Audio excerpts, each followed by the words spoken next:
بسم اللہ الرحمن الرحیم الحمدللہ وکفا وسلام علی عبادہ الذین اصطفیٰ محمد وأہل بیتہ طیبین۔ ایام محرم و سفر ہیں، اس میں چونکہ مجالس برپا کی جاتی ہیں، اہل البیت علیہم السلام کی یاد میں جگہ جگہ ان کا ذکر کیا جاتا ہے جو کہ ضروری ہے، اور کچھ چیزیں اس لیے بھی دور حاضر میں ضروری ہو گئی ہیں کہ کچھ لوگ جو ہیں وہ اعتراضات کرتے ہیں کہ جو ہم شبیہیں نکالتے ہیں، یا جیسے ابھی امام سجاد علیہ السلام کے تابوت کی شبیہ برآمد ہوگی، جگہ جگہ سے مجالس ہوں گے، ان کے تابوت کی زیارت برآمد ہوگی، تو اس پہ دوسرے لوگ جو کہ کم فہم ہیں اور جاہل ہیں اور معرفت اہل البیت علیہم السلام سے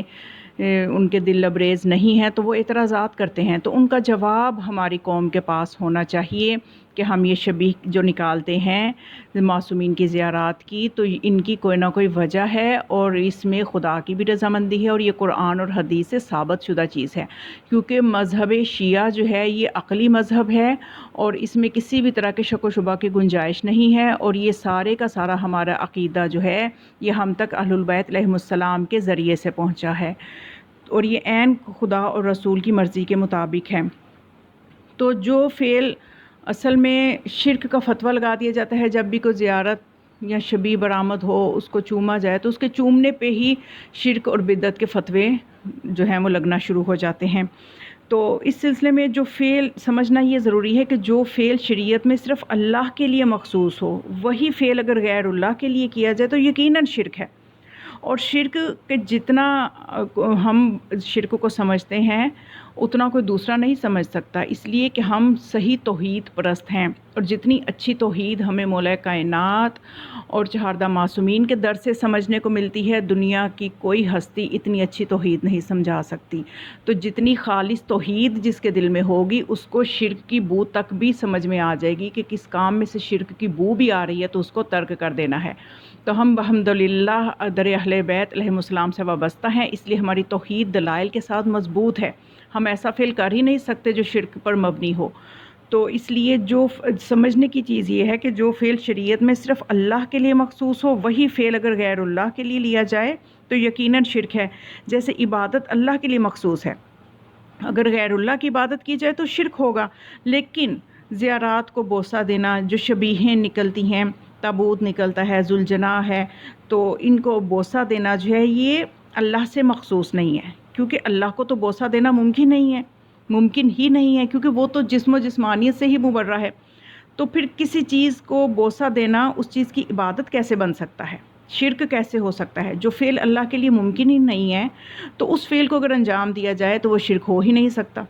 تو حقیقت یہ ہے کہ کسی چیز کو جب چوما جاتا ہے یا بوسہ دیا جاتا ہے تو یہ اظہار عقیدت اور محبت کی وجہ سے ہے۔ والدین اولاد کو چومتی ہے، اولاد کا بوسہ لیتی ہے، اور اولاد کے لیے بھی حکم ہے کہ ماں باپ کی پیشانی کو چومے، یعنی روایت میں اس طرح سے بھی ہے جو ماں کی پیشانی کو چومتا ہے تو اس کو حج عمرے کا ثواب ہے۔ تو اس طرح سے یعنی اگر یہ چومنا بدعت ہے یا شرک بن جاتا ہے تو کیا اولاد کی عبادت کی جا رہی ہے یا یہ شرک ہو گیا ہے؟ اسی طرح سے سارے مسلمان قرآن مجید کی جلد کا بوسہ لیتے ہیں، اس کے کپڑے کے بنے ہوئے غلاف تک کو چومتے ہیں، تو کوئی اعتراض نہیں کرتا کہ یہ شرک ہے یا یہ بدعت ہے یا یہ عبادت کی جا رہی ہے قرآن کی۔ تو یہ عبادت اس طرح سے نہیں، عبادت صرف اللہ کے لیے مخصوص ہے، اور یہ جو بوسہ لیا جاتا ہے زیارات کا تو یہ صرف اس لیے لیا جاتا ہے کہ یہ اظہار عقیدت اور محبت ہے کہ ہمیں ان ہستیوں سے محبت ہے، اس لیے ہم اس فعل کو انجام دے رہے ہیں۔ اور اس کے علاوہ یہ کہ جو شبیہیں جو ہیں وہ نکالی جاتی ہیں معصومین کی، تو اس حوالے سے بس تھوڑی سی ہماری قوم کو بھی اصلاح کی ضرورت ہے کہ اگر جگہ جگہ ہر گھر میں ہر کوئی شبیہ بنا لے گا تو پھر وہ جو مرکزی زیارت ہوتی ہے اس کا تقدس کم ہو جاتا ہے، تو اجتماعیت بھی کم ہو جاتی ہے۔ تو اس لیے اپنی اجتماعیت کو بڑھانے کے لیے اور اپنے روب کو پیدا کرنے کے لیے کہ ہماری ایک تعداد ہے، اس کا ایک روب بنانے کے لیے ایک مرکزی زیارت کے اوپر زیادہ فوکس کرنا چاہیے۔ اگر جگہ جگہ ہر کوئی اپنے گھر میں امام بارگاہ بنا لے گا تو پھر جو مرکزی امام بارگاہ ہیں وہ اتنی آباد نہیں ہو سکیں گی، اور ان کی طرف جاذبیت بھی لوگوں کی کم ہو جائے گی۔ کیونکہ دیکھیے فقہ کی بڑی کتابوں میں یہ چیز درج ہے کہ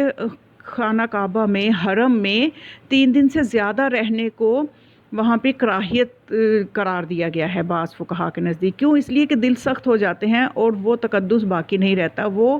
جاذبیت وہ باقی نہیں رہتی انسان کے دل میں، انسان کا دل سخت ہو جاتا ہے۔ تو اس لیے جو ہے نا خدا نے ہر چیز کی ایک مقدار، ایک طریقہ رکھا ہے، اس کے مطابق ہی چلیں تو پھر ہی ہمیں ان سے وہ فائدے مل سکتے ہیں۔ امام بارگاہوں میں ائمہ اطہار علیہم السلام کی جو ہیں ان میں جو تصاویر ان میں جو قبور بنائی جاتی ہیں ائمہ علیہم السلام کی، اور پھر زری بنائی جاتی ہے، تو اس سلسلے میں فاضل لنکرانی کا فتویٰ میری نظر سے گزرا ہے۔ اس سے بھی کچھ مزید ہمیں اپنی قوم کی اصلاح کا موقع ملے گا۔ اس میں وہ یہ فرماتے ہیں کہ امام بارگاہوں میں ائمہ اطہار علیہم السلام کی قبور بنانا، پھر ان پر زری بنانا اگر خرافات کا سبب ہو، کہ ایسا نہ ہو کہ کچھ عرصہ گزرنے کے بعد لوگ اسے امام کی واقعی قبر تصور کرنے لگے، تو جب واقعی قبر تصور کرنے لگیں گے تو پھر اصل قبر سے انسان کا دھیان اور توجہ وہ نہیں رہتی۔ تو اس لیے یہ کہ اگر اسے واقعی امام کی اصل قبر، وہ فرماتے ہیں کہ امام بارگاہوں میں ائمہ اطہار علیہ السلام کا قبور بنانا اور پھر اس پر زری بنانا اگر خرافات کا سبب ہو،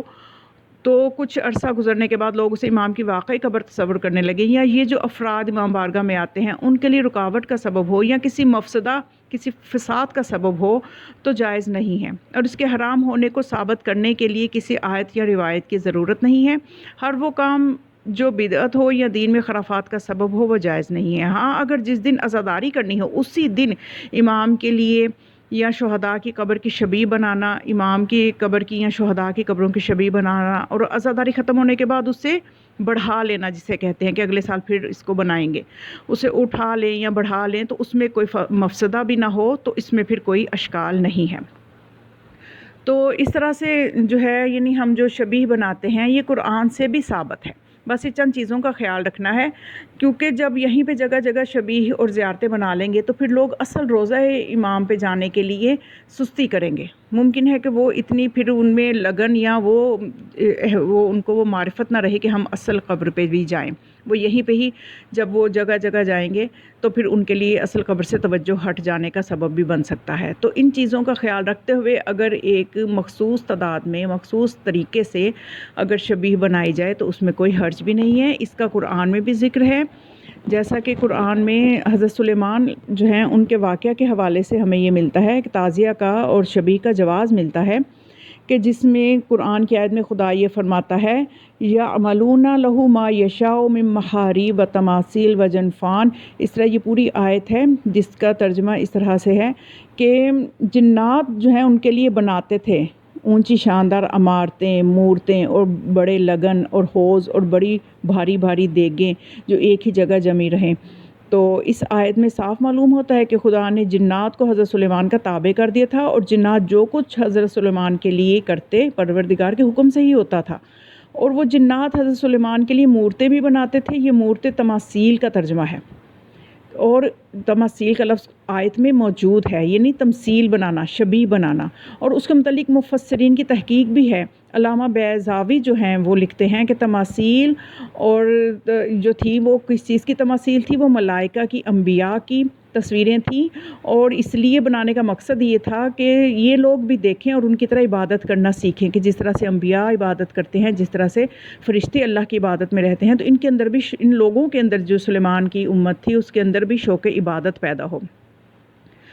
اور اس کے علاوہ علامہ بغوی کی عبارت کا ترجمہ بھی یہی ہے کہ وہ جنات، فرشتوں اور نبیوں اور نیکوکاروں کی تصویریں اور مسجد میں بناتے تھے تاکہ لوگ انہیں دیکھیں اور اس سے زیادہ عبادت کرنے لگے۔